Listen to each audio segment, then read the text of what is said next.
तो नीट समजून घ्या. या खेळामध्ये तुम्हाला पळायचं नाही आहे किंवा धावपळीचा गेम नाही आहे. हा गेम एवढा साधा आहे की तुम्हाला प्रत्येकाला एक एक चिठ्ठी मी देणार आहे. ठीक आहे. मी सांगितल्याशिवाय ती चिठ्ठी तुम्ही उघडून बघायची नाही आहे. ठीक आहे. प्रत्येकाला एक एक चिठ्ठी मी देतो. तू घे कुठली पण घे. मी सांगितल्याशिवाय उघडून नाही बघायची.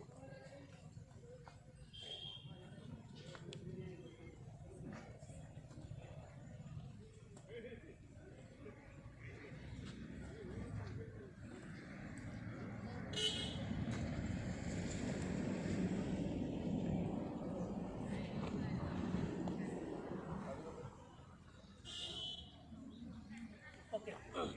आता खेळ काय लक्षात घ्या. या खेळामध्ये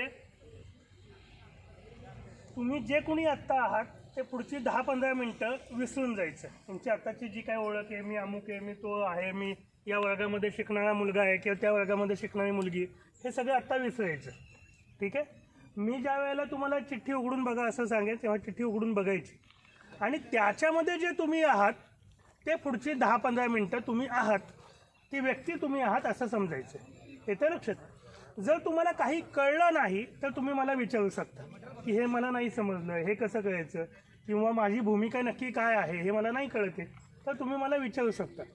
पण तुम्हाला जी चिठ्ठी आलेली आहे ती शेजारच्या माणसाला दाखवायची नाही. कळतंय काय सांगतोय ते. आणि पुढची 10-15 मिनटं फक्त आणि फक्त त्या भूमिकेतनं बघायचे. ठीक आहे. तुमची चिठ्ठी उघडून बघा, शेजारच्याला दाखवू नका. तुम्ही कोण आहात त्याच्यामध्ये तुमच्या लक्षात येईल. कळली आपापली भूमिका. जर असं कोणी असेल की मला माझा रोल कळला नाही, मी एक्झॅक्टली कोण आहे, तर मला विचारू शकता. सगळ्यांना कळलंय? सगळ्यांना समजलंय तुम्ही कोण आहात? ओके. आता खेळ काय समजून घ्या. मी काही प्रश्न विचारणार आहे तुम्हाला. मी प्रश्न विचारल्यानंतर त्याचं उत्तर जर हो असं असेल तर तुम्ही एक पाऊल पुढे यायचं आणि त्याचं उत्तर जर नाही असेल तर एक पाऊल मागे जायचं. म्हणजे मी उभा आहे, त्या प्रश्नाचं उत्तर हो असं असेल माझ्यासाठी तर मी एक पाऊल पुढे येईल. त्या प्रश्नाचं उत्तर जर नाही असं असेल तर मी एक पाऊल मागे जाईल. पण शक्यतो 1 फुटाचं पाऊल सगळ्यांनी ठेवा. नाहीतर मग काय होतं, कोण खूप मोठं पाऊल टाकलं, कोणी छोटं पाऊल टाकलं की मग ते सगळी गडबड होते. तर साधारणतः मी इथे उभा आहे तर 1 फुटाचं पाऊल माझं पुढे येईल. आणि ते 2 नाही, म्हणजे बघा मी इथे आणलं तर दुसरा पाय फक्त आणून तिथं ठेवायचा. येतं लक्षात. तर ह्या पद्धतीनं 1 पाऊल पुढे किंवा 1 पाऊल मागे जायचं. आता काय करायचं, हा जो प्रश्न आहे तो तुमच्यासाठी आहे का? नाही. तो कुणासाठी आहे? चिठ्ठीतल्या माणसासाठी. त्यामुळे तुमचं उत्तर पण चिठ्ठीतला माणूस काय करेल तसं द्यायचं. म्हणजे तुम्हाला ते जमेल का नाही, तुम्ही ते करू शकता का नाही शकता हा मुद्दा नाही आहे. चिठ्ठीतला माणूस ते करू शकेल का नाही हा मुद्दा आहे. त्यात पण पुन्हा एखादी बाई असं करू शकते तर आपण एका बाईबद्दल अपवादाबद्दल बोलणार नाही. जर 100% महिला असतील तर त्या 100 महिलांपैकी 90 महिलांना ते शक्य आहे का? जर तसं शक्य असेल तर आपण त्याचं हो असं उत्तर देणार. जर नाही असं असेल तर आपण मागे असं जाणार. कमीत कमी 90. म्हणजे सगळ्यांना ते लागू झालं तर आनंदच आहे. पण समजा फक्त नाही एखाद दुसरी बाई तशी आहे नाही, मग त्याचं उत्तर तसं नका देऊ. त्या एका बाईला शक्य आहे किंवा एका माणसाला तसं शक्य आहे, एका पुरुषाला शक्य आहे, तर तसं उत्तर नका देऊ. समजलंय? कळलंय? तुम्ही मी प्रश्न विचारल्यानंतर पण नाही कळलं तरी मला विचारू शकता. फक्त हळूच मला विचारा, मी तुम्हाला तुमच्या जागेवरती येऊन उत्तर देईन. आपण साधी सुरुवात करूयात म्हणजे तुमच्या लक्षात येईल. सगळ्यात पहिला प्रश्न आहे की जर तुम्ही आजारी पडलेला आहात आणि दवाखान्यामध्ये ट्रीटमेंट घ्यायची आहे तुम्ही किंवा तुमच्या घरातलं कोणीतरी, आणि त्याला 2 लाख रुपये खर्च येणार आहे. 2 लाख रुपये खर्च येणार आहे. हे 2 लाख रुपये खर्च करण्याची जर तुमची ताकद असेल, क्षमता असेल, तुम्ही करू शकता. 2 लाख रुपये खर्च काय अडचण नाही तुम्हाला. तुम्हाला म्हणजे चिठ्ठीतल्या माणसाला 2 लाख रुपये खर्च करणं शक्य असेल तर 1 पाऊल पुढे यायचं. चिठ्ठीतल्या माणसाला आजारपणावरती 2 लाख रुपये खर्च करणं शक्य नसेल तर 1 पाऊल मागे जायचं. गुड. कळलं? समजलं? सोपं आहे. अंतर व्यवस्थित घ्या, कमी जास्त असं करू नका. सगळ्यांनी साधारणपणाने 1 फुटाचं अंतर घ्या. नाही कळला प्रश्न तर मला विचारू शकता. तरी गडबड झाली तरी आपण शेवटी ज्या वेळेला त्याचं चर्चा करू तेव्हा आपण ती जागा बदलू शकतो. कळतंय? ओके. फक्त एक मुद्दा मगाशी सांगितलाय तो आता पुन्हा रिपीट करतो. आपण अपवादाची चर्चा करत नाही. आपण जास्तीत जास्त महिला तशा पद्धतीच्या किंवा जास्तीत जास्त पुरुष तसे असतील तर आपण त्याच्याबद्दलची चर्चा करतोय. समजलं? ओके. माझा पुढचा प्रश्न आहे तुमच्यासाठी की समजा तुम्ही 2 लाखाचं कर्ज तुम्हाला पाहिजे आणि तुम्ही बँकेकडे गेलात तर तुम्ही जे कुणी आहात ती तुमची पद बघून बँक तुम्हाला 2 लाखाचं कर्ज देऊ शकेल असं जर तुम्हाला वाटत असेल तर 1 पाऊल पुढं या. नाही, माझी जी कॅपॅसिटी आहे चिठ्ठीतल्या माणसाची ती बघून बँक काय मला 2 लाखाचं कर्ज नाही देणार बाबा असं वाटलं तर 1 पाऊल मागे जा. तुम्ही कुठल्याही प्रश्नात जागेवर नाही उभं राहू शकत. एक तर पुढे जाऊ शकतात किंवा मागे येऊ शकतात. समजलं? ओके. आता माझा पुढचा प्रश्न आहे तुमच्यासाठी की जर समजा तुम्ही काहीतरी कामानिमित्तानं बाहेर गेलेला आहात आणि तिथं गेल्यानंतर त्या गावामध्ये तुम्ही कुठल्या तरी मोठ्या शहरामध्ये कुठंतरी गेला आहे आणि अचानक दंगल चालू झाली. अशा वेळेला तुम्हाला आता येणं जाणं शक्य नाही, पण कुठल्या तरी हॉटेलमध्ये तुम्हाला थांबायचं किंवा काहीतरी तुमचं जे काही काम होतं ते पूर्ण नाही झालं म्हणून हॉटेलमध्ये थांबायचं. तर घरातल्यांची परमिशन न घेता नुसतं मी सांगितलं तरी चालेल बाबा, मला परवानगी घ्यायची गरज नाही, मी नुसतं सांगून मी त्या हॉटेलमध्ये मुक्काम करू शकतो किंवा करू शकते असं असेल तर 1 पाऊल पुढं या. नसेल तर 1 पाऊल मागे जा. नाही मला परवानगी लागणारच आहे तर मागे जा. ओके. एक मगाशी सांगितलं त्यातला फक्त एक नियम सांगतो ह्याच्यातला की याच्यामध्ये जो पुढे गेला तो जिंकला आणि मागे गेला तो हरला असं नाही. तुम्ही चिठ्ठीनुसार कसं वागता याच्यावरती तुम्ही खेळ चांगला खेळलात का नाही ते डिपेंड आहे. येतं लक्षात? त्यामुळे जिंकायचं म्हणून पुढे जाणार नाही आणि हरायचं म्हणून आपण मागे जाणार नाही.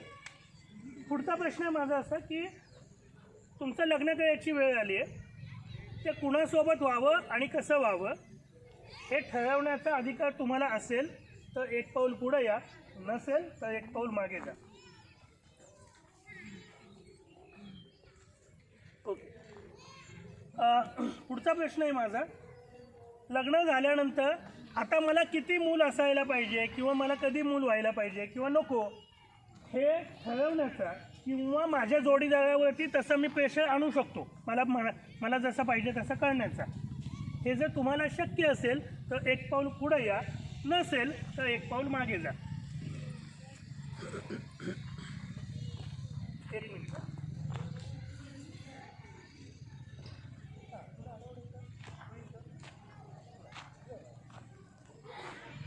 बरोबर. ओके. आता पुढचा प्रश्न आहे. तो प्रश्न असा आहे की समजा तुमच्या वडिलांचं चिठ्ठीतलं जो कोणी कॅरेक्टर आहे त्याच्या वडिलांचं निधन झालं आहे, त्यांचा अंत्यसंस्कार करण्याची तुम्हाला परवानगी मिळेल. अंत्यसंस्कार म्हणजे तुम्ही त्या चितेला अग्नी देऊ शकता किंवा जे काही असेल दफनविधीचं असेल तर त्याच्यामध्ये जे काही विधी असेल त्याच्यामध्ये तुम्हाला तो अधिकार मिळू शकतो. असं जर वाटलं तर 1 पाऊल पुढे या. नाही मला तो अधिकार नाही मिळणार तर 1 पाऊल मागे जा. ओके.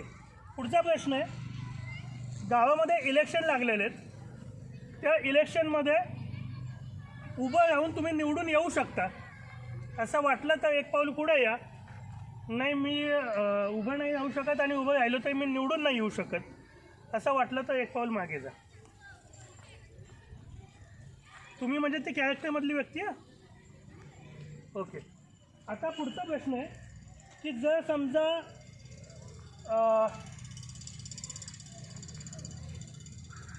तुम्हाला नोकरीच्या निमित्तानं तुमचं घर सोडून शहराच्या ठिकाणी राहायला जायचे आणि की काही महिने 5-6 महिने तुम्हाला तिथं राहावं लागणार आहे, असं करण्याची परमिशन तुम्हाला मिळेल असं वाटलं तर 1 पाऊल पुढं जा. नसेल तर 1 पाऊल मागे जा. पुढे किंवा मागे ते जागेवर नाही थांबायचं. बरं ठीक आहे. थोडं काहीतरी गडबड होती असं मला वाटतं, पण आपण ते नंतर चर्चेमध्ये आपण समजून घेऊया. ओके. माझा पुढचा प्रश्न तुमच्यासाठी असा आहे की जर समजा आपण दुसरे लग्न करायची वेळ आली आणि तुम्ही दुसरं लग्न करायचा निर्णय घेतला जोडीदार तुमचं गेल्यानंतर, तर तुम्हाला समाजाकडनं फार अडचण येणार नाही बाबा, तुम्ही दुसरं लग्न करू शकता. असं वाटलं तर एक पाऊल पुढे या. नाही मी दुसरं लग्न केलेलं चालणार नाही, समाजामध्ये मला अडचणी येतील, त्रास होईल, असं वाटलं तर एक पाऊल मागे जा. बरं, ठीक आहे, थांबूयात, काहीतरी गडबड आहे, आपण इथे थांबू. आपण अजून प्रश्न घेऊ शकतो आणि त्याच्या पुढे मागे जाऊ शकते, काही अडचण नाही त्याच्यामध्ये, पण आत्ता थोडं इथे थांबू, चालेल? काही जण पुढे आलेत आणि काही जण मागे गेलेत, ठीक आहे? फक्त कोण पुढे आले आणि कोण मागे आले आणि का आलं हे आपण तपासून बघू. मला असं वाटतं की काही जणांच्या बाबतीमध्ये ते थोडं चेक करण्याची गरज पडेल, ठीक आहे? किंवा काही प्रश्नांच्याबद्दल आपल्याला पुन्हा जागा बदलावा लागू शकते. आपण आत्ता तुम्ही सगळेजण त्याच्यात इन्व्हॉल्व होऊ शकता मतं मांडायला, जे आता खेळायला नव्हते ते पण, ठीक आहे? थोडं खाली बसा म्हणजे तुम्हाला पण त्रास नको, चालेल? बसूया. आता आपण कोण कुठे आहे हे तपासून बघू. आपण शर्यत इथून चालू केली होती या जागेवर, ठीक आहे? काही जण पुढे आहेत आणि काही जण मागे आहेत. कोण का पुढे गेले, कोण आहे ते मला माहीत नाही, का पुढे गेलेत मला माहीत नाही. आपण विचारूयात कोण आहे आणि तपासून बघू त्याची कारणं काय. कोण आहे? हां, मोठ्यानं सांग. श्रीमंत सावकार. कोण आहे पुढे? श्रीमंत सावकार. कोण आहे? श्रीमंत सावकार. कुठल्या प्रश्नाला मागे आलायस तू? कोणत्या प्रश्नाला? सगळ्या प्रश्नाला पुढे आले. मतदान. इलेक्शनला? हा, इलेक्शन. पण सावकार इलेक्शनला उभं राहू शकतो का? निवडून येऊ शकतो का? एक पाऊल पुढे घे. ओके, म्हणजे तू कुठल्याच प्रश्नाला मागे नाही गेला. बरं, जसं श्रीमंत सावकार आहे की नाही समाजामध्ये, तसं सावकाराचं लग्न झालेलं असेल तर त्याची बायको असेलच की कदाचित. हां, मग जर सावकार पुढे आहे तर त्याची बायको शोधूयात आपण. कुठे आहे? कोण श्रीमंत सावकाराची बायको? उभी राहा. दोघं एकाच घरात राहतात, दोघांची आर्थिक परिस्थिती सेमच आहे, पण सावकार आहे तो पुढे पुरुष आणि त्याची बायको मागे आहे. का बरं? स्त्री आहे म्हणून. म्हणजे आर्थिक परिस्थिती सेम असली तरी पुरुषाला काही बाबतीमध्ये विशेष संधी आहे जी त्या बाईला नाही. येतं लक्षात? आपण याच्यावरती पुन्हा आणखीन चर्चा करू. बस करू. आता कोण आहे? तू. हां, कोण तू? कुठला? हां, मोठे ना सांग. श्रीमंत उद्योगपतीचा कॉलेजमध्ये शिकणारा मुलगा. श्रीमंत उद्योगपतीचा कॉलेजमध्ये शिकणारा मुलगा आहे. कोणत्या प्रश्नाला मागे गेली आहे तू? दुसरं लग्न करताना धर्मात जाती ठेवू नये. म्हणजे दुसरं लग्न करता येईल का? नाही, मग त्याच्यासाठी मागे कुठल्या प्रश्नाला मागे गेली तू? ते दुसरं लग्न परवानगी. परवानगी मिळेल. ओके. श्रीमंत उद्योगपतीचा मुलगा आहे, दुसरं लग्न करायचं असेल तर त्याला करता येईल का नाही येणार? या पुढे. आता एक पाऊल मागे गेली होती म्हणजे ती चूक कव्हर करायची असेल तर 2 पाऊल पुढे यायला लागेल. ये पुढे. अजून कोणत्या प्रश्नाला मागे गेली होती? नाही. ओके, बस. तू. पुरुष नगरसेवक. हां, त्या मोठ्यानं सांग. पुरुष नगरसेवक. पुरुष नगरसेवक आहे. येत्या लक्षामध्ये. आता पुरुष नगरसेवक कोणत्या प्रश्नाला मागे गेली? मतदानाचं काय? येऊ शकेल की नाही. आत्ता ऑलरेडी नगरसेवक आहे, निवडून येऊ शकते का समजा उभी राहिली तर? शक्यता असू शकते ना. ये पुढे. 2 पावलं पुढे यायला लागेल. ओके, बस. ओके, आता नीट थोडी गडबड काय ती समजून घे. समाजामध्ये जसे पुरुष नगरसेवक आहेत तसं आरक्षण किंवा या सगळ्या गोष्टी मिळाल्यात की नाही? मग महिला नगरसेवक पण असणार. कुठं आहे महिला नगरसेवक? फारच मागे गेला महिला नगरसेवक. कोणत्या प्रश्नासाठी तू पुढे आलायस? कधी? हॉस्पिटलमध्ये 2 लाखाची गरज असते, मी बँकेत कर्ज करायला परवडले. त्याला पुढे आला होता. बाकी सगळ्या प्रश्नांना मागे गेला. बरं ओके. आर्थिक 2 लाख रुपये खर्च करू शकतो याला आलता पुढे आला होता. ओके. हां मग बाकी बऱ्यापैकी मागे गेलं. मी जे बहुतेक प्रश्न विचारले ते कौटुंबिक त्या अर्थानं असल्यामुळे तू एवढं मागे आलं. बरं ठीक आहे. आणखीन मूल होण्याचा अधिकार नाही. वाक्य नीट आहे का? नगरसेवक आहे पण महिला आहे, त्यामुळं मूल किती जन्माला घालायचं किंवा काय हे ठरवण्याचा अधिकार आहे. स्वतःचं लग्न कुणाशी कसं करायचं हे ठरवण्याचा अधिकार ह्याच्यातून मिळू शकतो. मग त्याला पुढे आलता का मागे? बरं मग काय वाटतं घरातले ऐकतील का नाही ऐकणं स्वतःच्या मनाने लग्न करायला? ऐकतील का? तुला काय वाटतं? तुमचं काय मत आहे की घरातली माणसं तिला तिच्या मनाचा जोडीदार निवडायला मान्यता देतील का नाही देणार? हां देतील. बरं किती जणांना वाटतं देतील? देईल असं वाटतं. 1 2 3 4 5 6 7 8 9 10 11 12 13 14. ओके हात खाली घ्या. नाही असं किती जणांना वाटतं? 1 2 3 4 5 6 7 8 9 10 11 12 13 14 15. मेजॉरिटी आहे. हात खाली घ्या. त्यामुळे मागेच जायला लागलं. आता समजून घ्या त्या ठिकाणी श्रीमंत सावकार पैशाची ताकद आहे, पण त्याही घरामध्ये सावकार असलेला पुरुष पुढे त्याची बायको मागे. महिलांना आरक्षण मिळालं आणि आता महिला खूप पुढे आल्या नगरसेवक झाल्यानंतर असं आपण म्हणतो, पण पुरुष नगरसेवक कुठं आहे आणि महिला नगरसेवक कुठं आहे हे समजून घ्या. वास्तव बदलत नाही. म्हणजे बाहेर नावापुरतं कागदावरती बाई असेल, पण वास्तव जगण्यातले जे प्रश्न आहेत तिथं मात्र बाई ही अजून त्या अर्थानं दुय्यमच मानली जाते. आणि खूप गावांमध्ये जर आपण बघत असेल की बाई जरी सरपंच असली किंवा नगरसेवक असली तर सगळा कारभार कोण बघतो? बरेचदा कोण बघतं? पुरुष बघतो. म्हणजे ज्याला आपण असं म्हणतो की आरक्षण दिल्यानं सगळे प्रश्न सुटले, असं काही झालंय काय? असं नाही झालं ना. म्हणजे राजकीय ताकद असली तरी ती नामधारी असल्यासारखी स्त्री झाली आहे, ती मात्र रेषेच्या मागेच आहे. आणि अशा अनेक गावांमध्ये सरपंचांपासून तर वेगवेगळ्या पदावरती काम करणाऱ्या महिलांची कंडिशन आहे. ओके बघूयात आता अजून पुढे कोण आहे. हां उद्योगपतीचा मुलगा ना, इथे कोणतं होतं? तूच होते ना. हां आता कॉलेजमध्ये शिकणारा उद्योगपतीचा मुलगा इथे आहे, पण कॉलेजमध्ये काय फक्त उद्योगपतीचा मुलगा शिकतो का? नाही. सामान्य शेतकऱ्याचं आपण पण आहे ना, सामान्य शेतकऱ्याची किंवा सामान्य मुलं. मग कुठे आहे सामान्य शेतकऱ्याचा मुलगा? हां सामान्य शेतकऱ्याचा मुलगा. दोघंही कॉलेजमध्ये शिकतात बरोबर ना. मग दोघंही कॉलेजमध्ये शिकत असले तरी उद्योगपतीचा मुलगा पुढे आणि सामान्य शेतकऱ्याचा मुलगा इथे. कुठे समानता ज्याच्याबद्दल आपण बोलतो ती? बरं कॉलेजमध्ये फक्त मुलं शिकतात का? मग अजून कोण शिकतं? मुली पण, हो की नाही? मग कॉलेजमध्ये शिकणारी मुलगी कुठे आहे?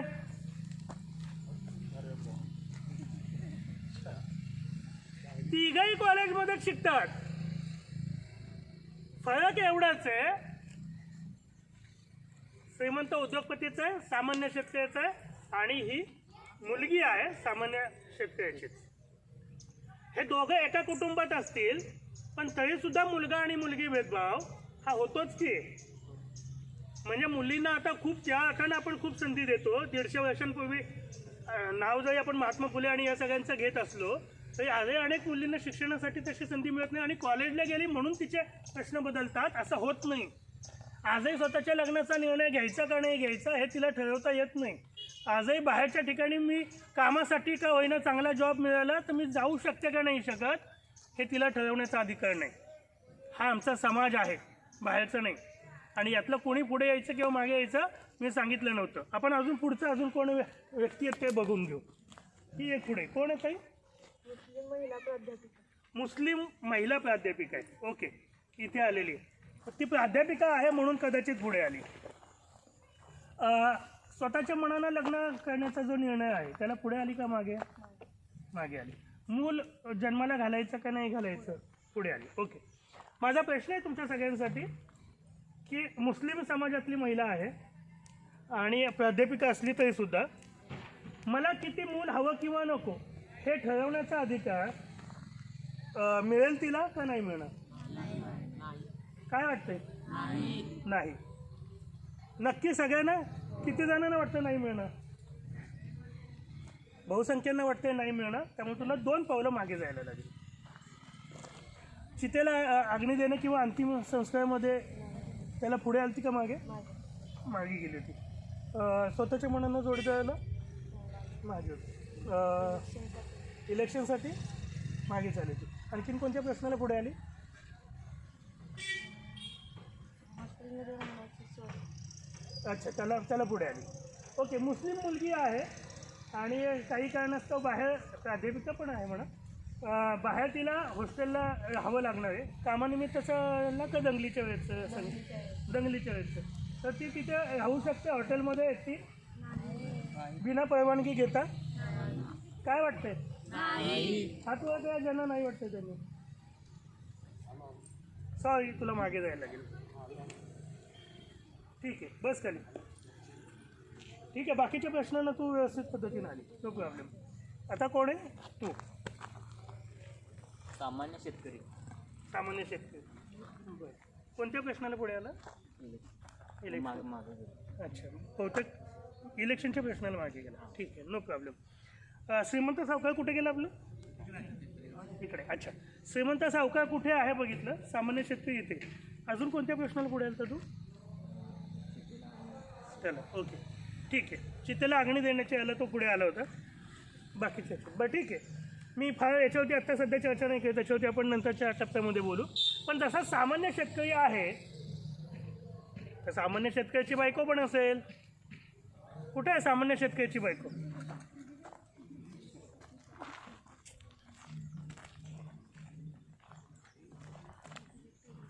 जो भेदभाव श्रीमंत कुटुंबामध्ये आहे, जो भेदभाव पुरुष नगरसेवक आणि याच्यामध्ये आहे, तोच भेदभाव आपल्याला इथं सामान्य शेतकऱ्याच्या कुटुंबात पण दिसतो. म्हणजे दोघंही एकाच घरात राहतात, पण दोघंही एकाच घरामध्ये राहत असले तरीसुद्धा दोघांमध्ये असलेलं अंतर किती मोठं आहे हे आजही आपल्याला बघून तपासून घ्यायला पाहिजे. कळतं मी काय सांगतो ते?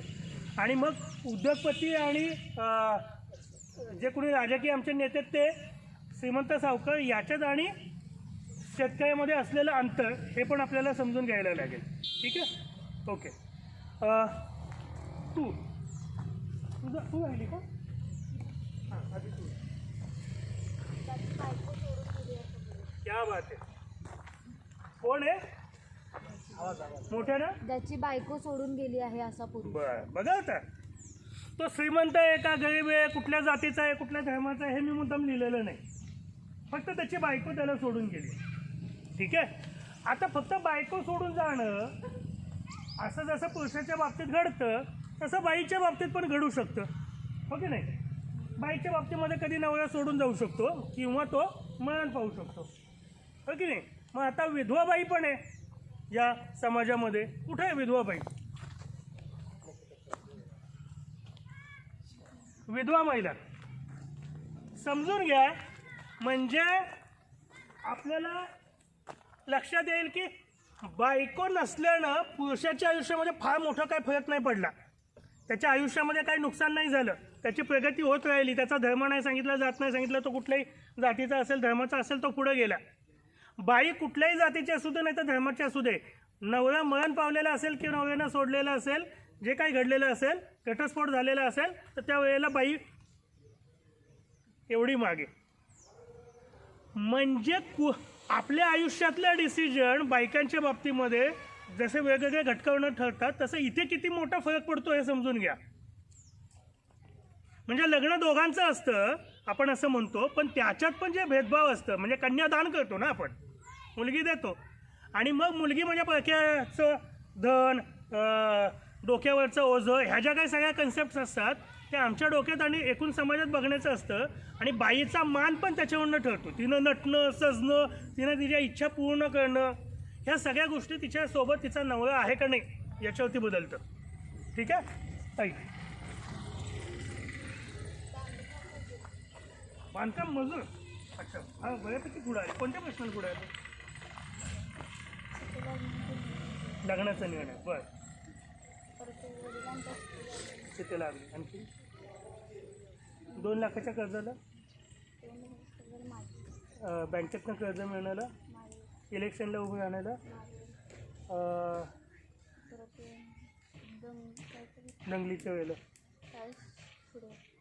कुठं तर हॉटेलमध्ये राहून त्याला फिरायला. बरं, हॉटेलमध्ये राहण्याला पुढे आली. बरं, आणखी बरं, बऱ्यापैकी पुढे आली तरी तू. अजून आणखीन कुठल्या प्रश्नाला पुढे आली ती?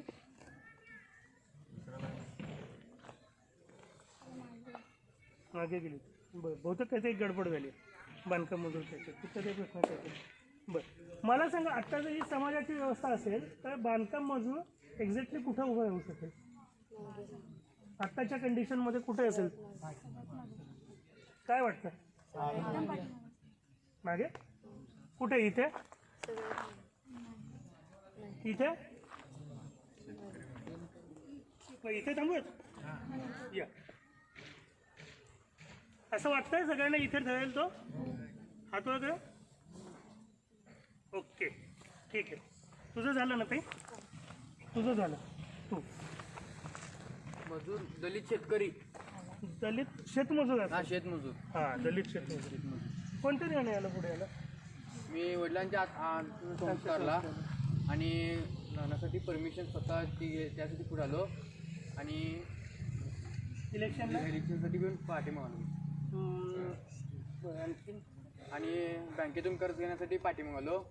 त्यानंतर निवडणुकीला पाठिंबा गेलो. पण मग एवढं पुढे नाही येणार. तुझं बऱ्याच प्रश्नांना तू मागे गेला तर तू एवढं पुढे नाही येणार, कारण अनेक प्रश्नांना तू मागे गेला ना. बरं, कुठे येईल दलित शेतमजूर? इथे कुठे? इथे?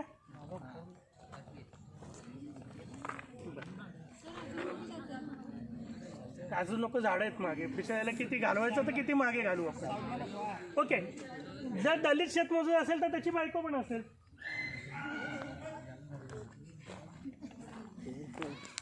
सगळ्यात शेवटी असलेल्यांमध्ये दलित शेतमजूर आहे आणि त्याची बायको आहे. लक्षात घ्या, दलित आहे, जातीचा मुद्दा येतो आडवा, शेतमजूर आहे, आर्थिक परिस्थितीचा प्रश्न आहे तो येतो, आणि बाई आहे हा मुद्दा पुन्हा येतो. तीन सगळ्या गोष्टी ज्यावेळेला अनेक गोष्टी एकत्र येतात त्यावेळेला सगळ्यात शेवटी असलेली व्यक्ती दलित शेतमजूर असलेली महिला आहे आत्ताच्या सध्याच्या कंडिशनमध्ये. या आपल्या जी रचना आपण आत्ता इथं बघतोय ती. ठीक आहे, पटकन आपण अजून काही जण समजून घेऊ म्हणजे त्याचा होईल. अपंग बेरोजगार युवक. बरं, बऱ्यापैकी पुढे आलाय. कुठनं? लग्नाच्या डिसिजनला मागे गेला. मग कोणत्या लग्नाला? वडिलांच्या अंत्यसंस्काराला. बरं, आणखी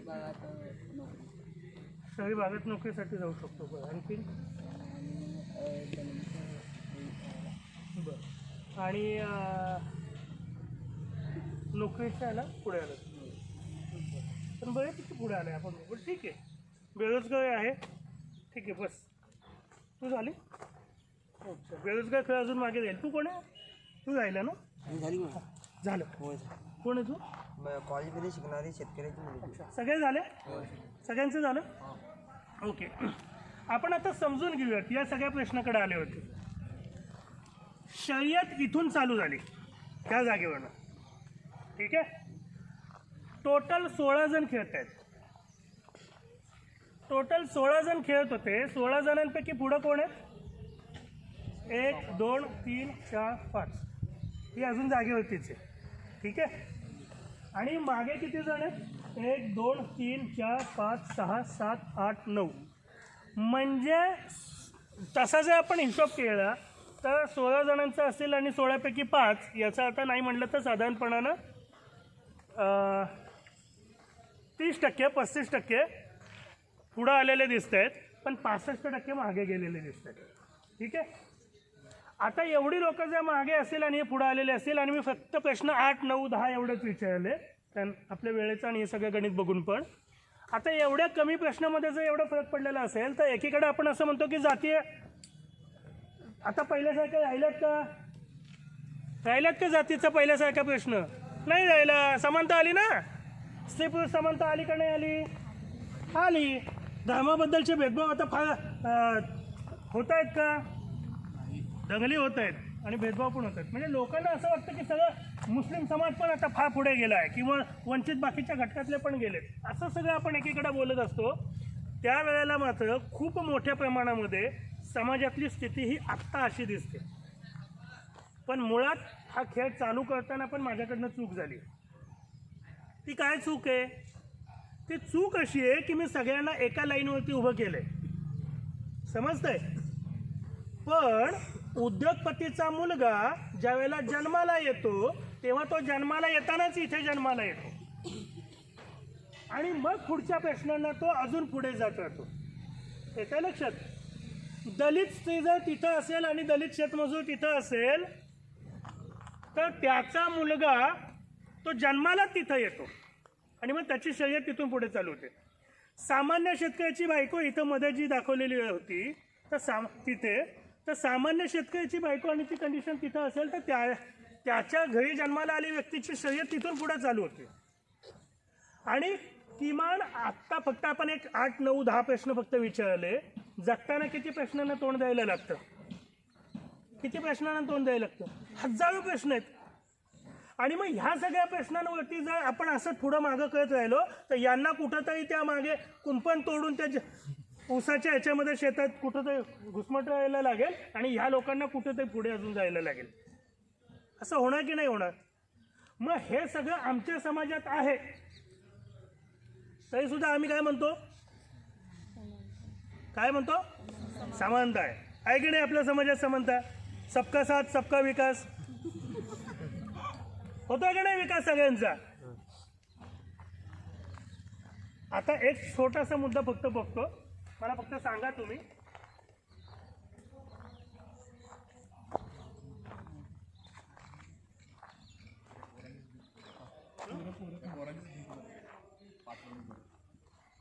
नाही, आता मी थोडा अजूनच बदलतो. एक काम करूयात आपण,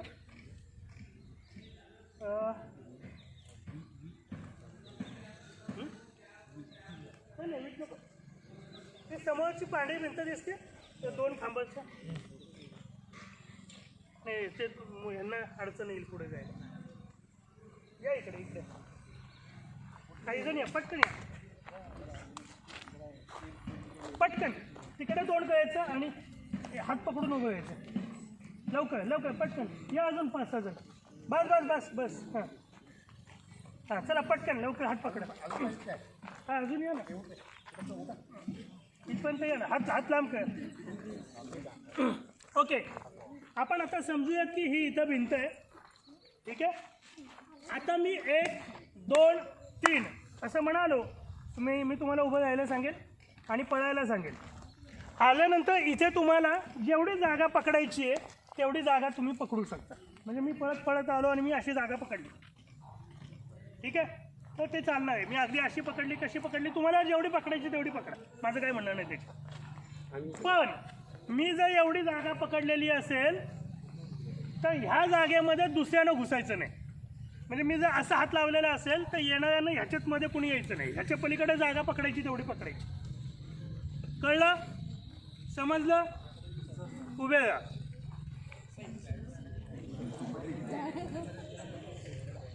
ठीक आहे, तुम्ही जरा ताट उभं राहा. आता हे जरा धडपडलं नाही. एवढीच जागा आहे तुमच्याकडे, कळलं? पण ज्याला जेवढी जागा पकडायची तेवढी पकडायची आणि दुसऱ्यांना त्याच्यात घुसायचं नाही. समजलं? 1, 2, 3. ज्याने जागा पकडली त्याच्यात कुणी घुसायचं नाही.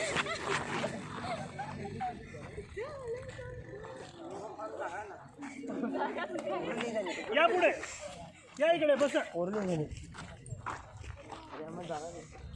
ओके, आता इथे भिंत असल्यामुळे लोकांनी बऱ्यापैकी जागा पकडलेली. ओके, नाही आता झालं. ओके, हां, आता एक समजून घेऊयात. काही जणांना जागा मिळाली आणि काही जणांना नाही मिळाली.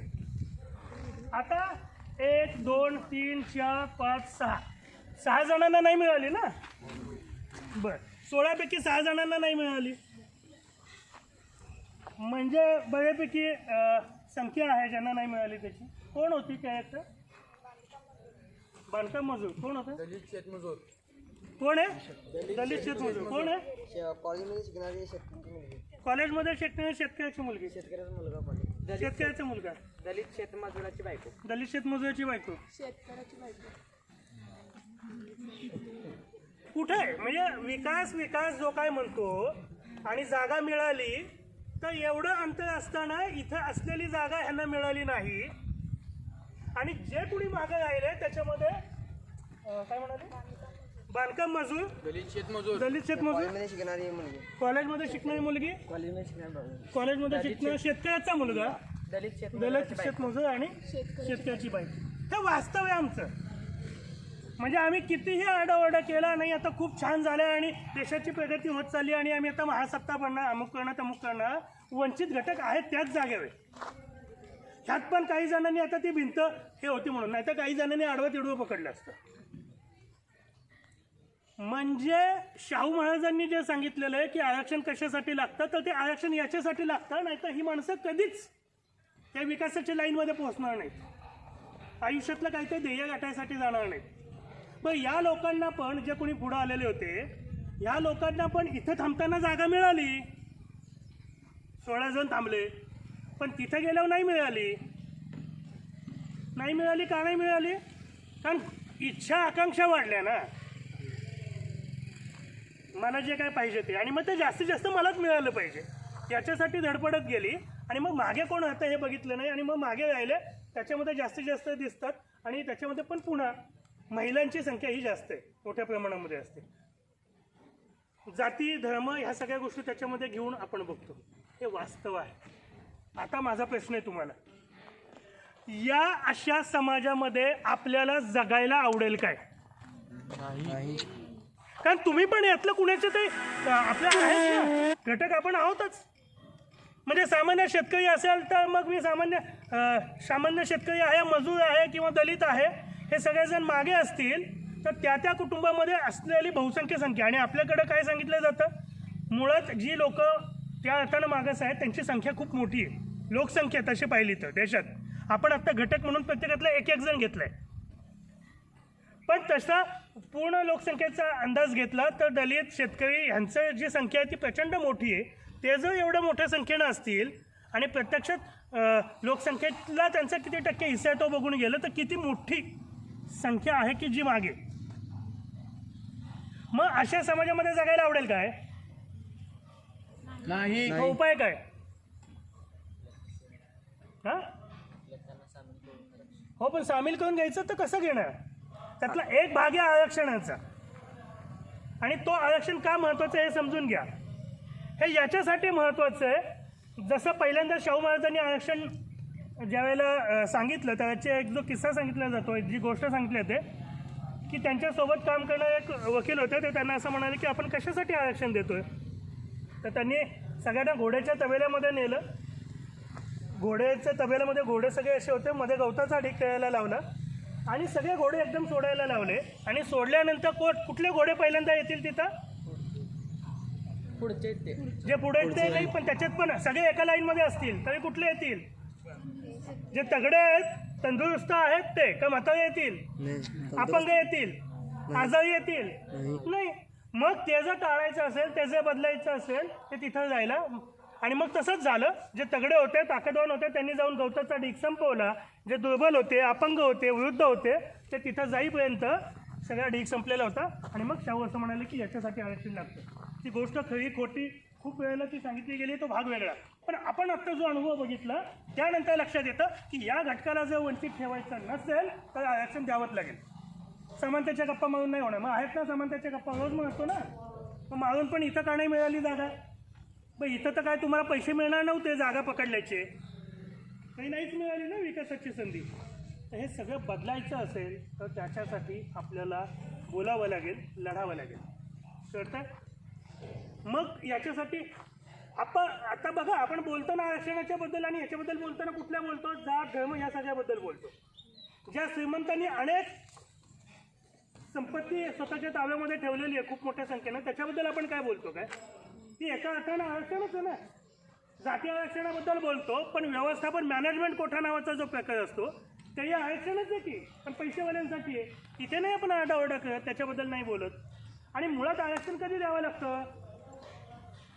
म्हणजे आत्ता आपण या शिबिरामध्ये आहोत आणि धनंजय धोत्रे इथली जर सगळी व्यवस्था बघत असतील, आपली संख्या समजा सगळ्यांची 50 असेल, पण 50 लोक असताना भाकरी किती पाहिजे असतील सगळ्यांना? 50 लोकांना किमान एक एक भाकरी लागते असं समजा, तर किती भाकरी लागतील? 50. पण मग काय झालं, धोत्रे सरांनी असं केलं की 50च्या ऐवजी 20च भाकरी केल्या. किती केल्या? 20 भाकरी केल्यानंतर प्रत्येकाच्या वाट्याला किती येणार? पहिला जी घेतील त्यांना नाही, मग प्रत्येकाच्या वाट्याला त्यांनी आपण 20च्या ऐवजी थोडं वाढूयात, मन मोठं करू आणि 30 भाकरी करू. 30 भाकरी केल्या तर प्रत्येकाच्या वाट्याला तशी किती येईल? हा, अर्धी. अर्ध्यापेक्षा थोडी जास्त.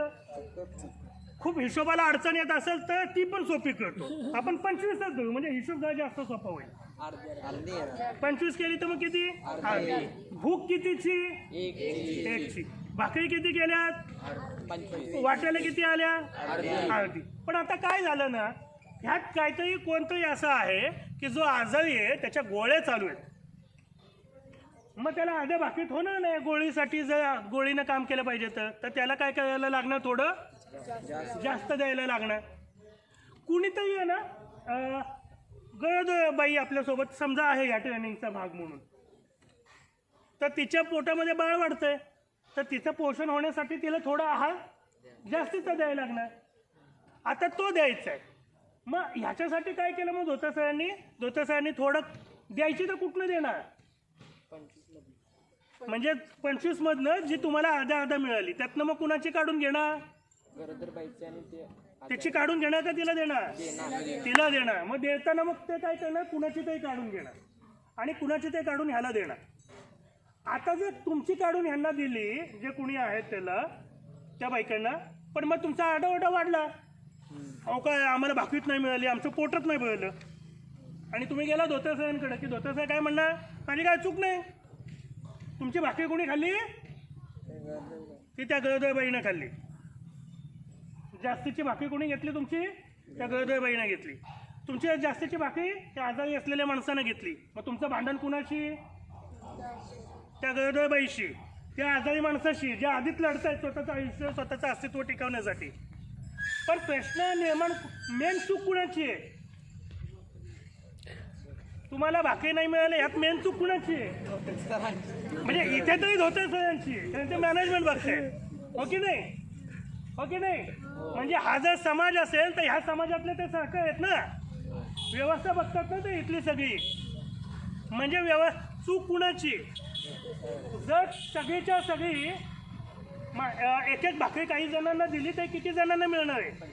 25 जणांना. राहिलेल्या 25 जणांना कोण जबाबदार आहे? कुठला आरक्षण जबाबदार आहे? कोण जबाबदार आहे? धोत्रे सर. तसंच पण तुम्ही धोत्रे सरांकडे भांडायला गेला तर त्यांना नाही चालणार ना, मग ते तुमच्यात भांडणं लावणार. तसं सरकारच्या बाबतीत आहे. म्हणजे आमच्या देशाची घटना आम्हाला सांगते की या देशातल्या प्रत्येकाला सन्मानानं जगण्याचा हक्क आहे, त्याला आरोग्य आणि या सगळ्या सुविधा मिळायला पाहिजेत, ते त्याचा माणूस म्हणून असलेला हक्क आहे. पण जर ते त्याला मिळत नसेल, मग कुणी पण असेल, म्हणजे या देशात जन्माला आलेलं प्रत्येक मूल, त्याला अन्न मिळालं पाहिजे, त्याला शिक्षण मिळालं पाहिजे, त्याला रोजगार मिळाला पाहिजे, सगळ्या गोष्टी मिळाल्या पाहिजेत. पण ही देण्याची ज्याच्यावरती जबाबदारी असते ते कळत नाहीत, आणि मग ते न करता ते भांडण लावतात लोकांच्या मध्ये. आणि मग आमचं काय होतं? नवे पर्व ओबीसी सर्व, एक मराठा लाख मराठा, की त्याचा मोठा मोर्चा. मग एक मराठा लाख मराठाचा मोर्चा निघाला की मग कुणाचं ते अस्तित्व लगेच होतं, नवे पर्व ओबीसी सर्व. मग आणखीन नवीन काहीतरी होतं, मग कुठल्या तरी वेगळ्या जातीचा, वेगळ्या धर्माचा वेगळा मोर्चा. अरे सगळ्यांनी आपापल्या अस्तित्वासाठी लढणं आणि जाती आणि धर्मासाठी लढणं. प्रत्येकाची गरज मुख्य काय? रोजगार, शिक्षण, हीच मागणी आहे ना सगळ्यांची. मराठा मोर्चाची मागणी काय? शिक्षण, रोजगार, हीच आहे ना. मुस्लिम समाजाच्या मोर्चाची मागणी काय? तीच. धनगर समाजाच्या मोर्चाची मागणी तीच ओबीसीची मागणी आणि मग मागण्या सेम आहेत तर एकत्र येऊन लढा ना. आणि प्रत्येकाचं लाखाचं करण्याऐवजी कोटीच्या संख्येने या आणि मग सरकारला जा विचारा की आमचं कुठं आहे. आमच्या मतावरती बसलात ना तिथे आम्ही आमच्या अगदी सुईची छोटी सुई असेल, टाचणी असेल, पाव असेल, जे काय आम्ही विकत घेऊ, काडीपेटी असेल, त्याच्यातलं आलेल्या टॅक्समधनं तुमचं सगळं चालतं ना. आणि मग सरकार सांगणार आमच्याकडे पैसे नाही. मग उद्योगपतींचं लाखो कोटी रुपयाचं कर्ज तुम्ही माफ करता, त्याला पैसा कुठून येतो? तर हा सामान्य माणसाचाच पैसा आहे ना. म्हणजे ज्या वेळेला सरकार मोठ्या उद्योगपतीचा कर्ज किंवा पळून गेला किंवा काय झालं म्हणून टॅक्स माफ करतं, कर्ज माफ करतं, ज्याच्याकडे ऑलरेडी पैसा आहे त्या टॅक्ससाठीचं सरकारकडे पैसा कुठं काय पैशाचं झाड लावलंय? हा पैसा कुणाचा आहे? सामान्य माणूस. मग सामान्य जनतेचा पैसा तुम्ही उद्योगपतीला देऊ शकता, पण त्याला शिक्षण नाही देऊ शकत, त्याला आरोग्य नाही देऊ शकत, त्याच्या बेसिक गरजा आहेत रोजगाराच्या त्या नाही देऊ शकत. लक्षात घ्या. आणि मग शेवटचा उपाय मला पुन्हा एकदा सांगा, तुमच्या तोंडात मला ऐकायचं आहे. हा प्रश्न सोडवायचा असेल तर काय करायला लागेल? एकत्र यायला लागेल. आणि काय आरक्षण? फक्त आरक्षण आयुष्यभरासाठी पूर्ण होत नाही. सर्वांना समान दर्जा दिला पाहिजे. सगळ्यांना समान दर्जा आणि सगळ्यांना समान संधी मिळायला पाहिजे. लक्षात घ्या. म्हणजे दिवसेंदिवस जे आता सांगितलं जातं त्यातला एक छोटासा मुद्दा जोडून पुढे जातो. उद्या आत्ता आपल्या देशामध्ये जे कोणी मागास ज्यांना आरक्षण दिलं जातं त्यांची लोकसंख्या त्या अर्थानं कमीत कमी 60-65% पुढे, ज्या घटकांना आरक्षण दिलं जातं. आणि ज्या घटकांना आरक्षण नाही त्याची संख्या खूप कमी आहे, साधारणतः 30% आसपास असेल त्या अर्थानं.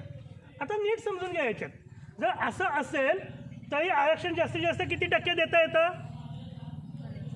जास्तीत जास्त 50% आरक्षण तुम्ही देऊ शकता. 49%, 49.5%पर्यंत आरक्षण देऊ शकता. म्हणजे ज्यांना आरक्षण द्यायला पाहिजे त्यांची संख्या किती आहे? 60-65%. आणि त्यांना आरक्षण जागा किती देतोय आपण? 49%, जास्तीत जास्त 50%च्या आसपास. तरी ज्यांना आरक्षण नाही आहे त्यांची संख्या किती आहे? 30-35%. त्यांना जागा किती? तरी आरडाओरडा कुणाचा? 30%.